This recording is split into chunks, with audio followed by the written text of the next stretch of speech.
In 2025, this channel has added almost 100 videos, and some of them were real bangers, so I figured let's narrow that down and see which ones were my absolute favorite. Up first are the beef Wellington egg rolls. The rest of these videos, they're not really in order, except for the very last one. These are all equal, just great recipes.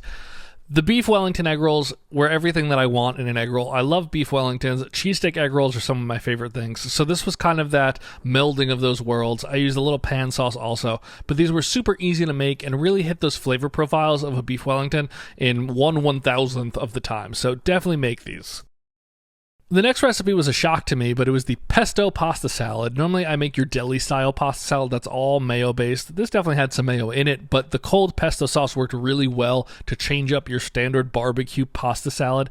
It had a little crunch from the asparagus, some tomato, parm cheese. Definitely add this to your summer pasta salad rotation. You will not be disappointed.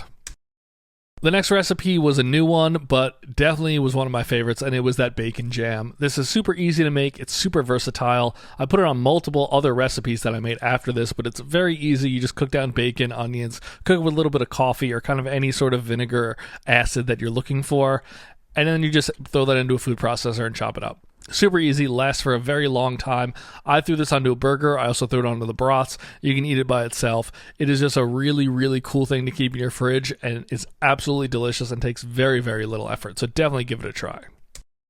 Another standout for me this year was my barbecued pork ribs, but these weren't cooked on a slow cooker or even a barbecue. These were oven cooked, and it was very easy to do. And when you're getting those cravings for just good, slow cooked ribs, this will kind of hit the mark. They're not as tender as cooking them on a smoker or any other way, but they really do taste fantastic. They're easy to make. Most of the time is just cooking them in the oven, and they were juicy, they were tender, they were pretty fall apart, and they were very easy to do. So when you're getting those cravings for delicious ribs, just give this a try. It will really hit the mark, especially if you're not somewhere where you can get barbecue really easily.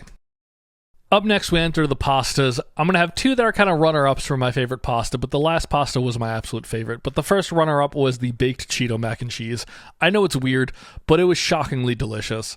Give it a try if you want something weird. I don't know if it was the best pasta I've ever made, but I expected it to be absolutely terrible, and it was actually really, really tasty and fun to make. And it was the first thing I made that was just kind of out there and wild, so it's kind of sentimental, but it was actually pretty good.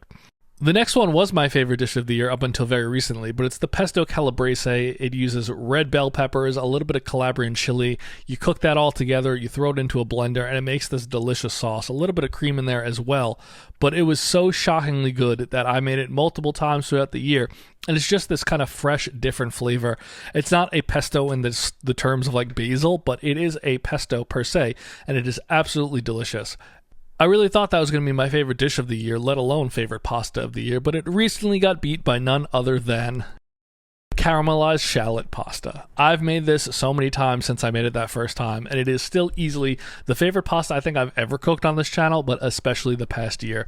You cook down some shallots, you add a little bit of anchovy paste, a little bit of tomato paste, add a little spice if you want, also some cream, cook that together, and just throw in some pasta. It was super easy, super delicious, and that anchovy paste really gives it a great depth of flavor.